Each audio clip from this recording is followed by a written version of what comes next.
हे एभ्रिवान, नमस्ते सबैजनामा। आज मटनको अचार बनाऊँ है त। यो मेरो फर्स्ट ट्राई हो, सो सँगै बनाऊँ। फर्स्टमा मैले ग्यासमा तावालाई तताउँछु। तावा तातिसकेपछि मिठा सौँफ, कही ठाउँमा अचारी सौँफ पनि भन्ने गरिन्छ, कही ठाउँमा मिठा सौँफ, कही ठाउँमा चाहिँ सौँफ मात्रै भन्ने गरिँदो रहेछ। सो हाम्रोतिर चाहिँ मिठा सौँफ बनिन्छ, तपाईँकोतिर के भन्नुहुन्छ कमेन्ट गर्नु है त। यसलाई हल्का तताउँछु, ब्राउन ब्राउन कलर आउने गरी चाहिँ तावामा तताउँछु। ग्यासको फ्लेम चाहिँ एकदम लो गर्नु होला अचारको मसलाहरू रेडी गर्दाखेरि, किनभने जल्यो भने चाहिँ स्वाद बिग्रिन्छ, अचारको पुरै स्वाद बिग्रिन्छ। सो मिठा सौँफ त रेडी भइसक्यो। त्यसपछि पालो आउँछ जिराको। जिरा, तोरी, मिठा सौँफ अनि टिमुर भनेको अचारको एकदम मेन इन्ग्रिडियन्टहरू पर्छ। मसलाको इन्ग्रिडियन्टमा चाहिँ मेन भनेको यिनै हो जस्तो लाग्छ है मलाई चाहिँ। मैले जे अचार बनाउँदा चाहिँ यो चाहिँ स्किपै नगरिकन सबैमा एड गरिदिन्छु। त्यस्तै चाहिँ यो सर्सो भनेको चाहिँ हामीले विशेषतया मुलाको अचारको लागि बढी युज गर्ने गरिन्छ, बट मैले चाहिँ यहाँ युज गरेको छु। तपाईँहरूले के गर्नुहुन्छ कमेन्ट गर्नु होला है त।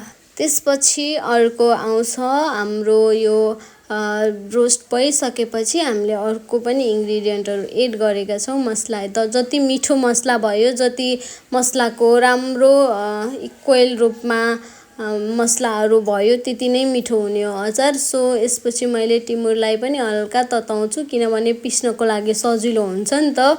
सो टिमुर पनि राखेर मैले मेथी, हल्का मेथी राख्छु अनि ज्वानो पनि रोस्ट गर्छु। मेथी भुट्दा चाहिँ एकदम ख्याल गर्नु होला, मेथी छिटो तितो हुन्छ नि त, त्यही भएर अचारको स्वाद बिग्रन सक्छ।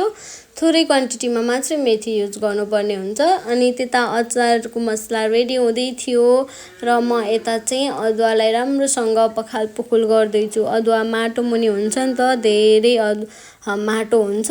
सो यसलाई राम्रै पखालेर छिल्का तास्नुपर्छ। यो चाहिँ एकदम गाह्रो काम जस्तो लाग्छ। सलक्कको भयो भने चाहिँ सजिलो हुन्छ, अनि अदुवाको यताउता चुच्चा चुच्ची हुन्छ नि त, सो एकदम दुःख लाग्छ। अदुवालाई राम्रोसँग यसरी सफासँग तासेर पानीले पखालेपछि अब पालो आउँछ लसुनको। अचारमा चाहिँ लसुन कहिले स्किप पनि गर्नुहुन्छ, तर मासुको अचारमा चाहिँ चाहे त्यो चिकन होस् चाहे बफ होस्, जेको मासु भयो भने एकदम इम्पोर्टेन्ट भनेको लसुन हुन्छ है। सो कतिजना साथीहरूले भन्नुहुन्छ लसुन छिल्दा हात दुख्छ, हात पोल्छ भनेर। सो मेरो पनि हात पोल्छ, त्यही भएर मैले यो चक्कुको सहायताले यसरी बिचबाट काटेर चाहिँ लसुन पिल गर्छु।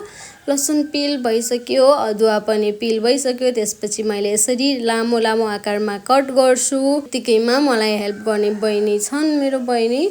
सो बहिनीले पनि मसला रेडी गरिसकिन् पिनेर। त्यसपछि यता मासु पनि फ्राई हुँदै थियो। कतिजनाले चाहिँ चाम्रो मासु रुचाउनु हुँदैन, दाँत टोक्न साह्रो हुन्छ भनेर। मलाई चाहिँ मटनको अथवा चिकनको हुन्छ नि अचार बनायो भने चाम्रो नै मनपर्छ।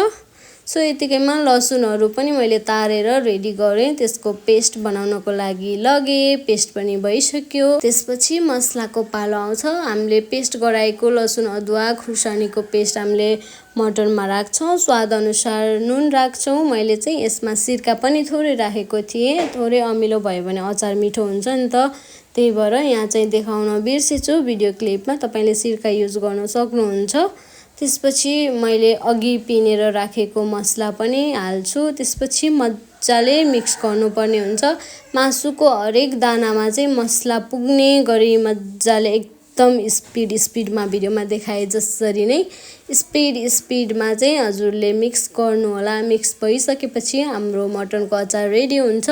तपाईँलाई कस्तो लाग्यो? एकदम सजिलो छ, घरमै बनाएर एकचोटि ट्राई गर्नु होला। मेरो मटन अचार चाहिँ यस्तो भयो। अनि तपाईँले कहिले युज गर्नुहुन्छ, कहिले खानुहुन्छ, केसँग खानुहुन्छ कमेन्ट गर्नु होला र बनाएको रेसिपी पनि सेयर गर्नु होला। Thank you. यस्तै माया गर्नु होला। बाई।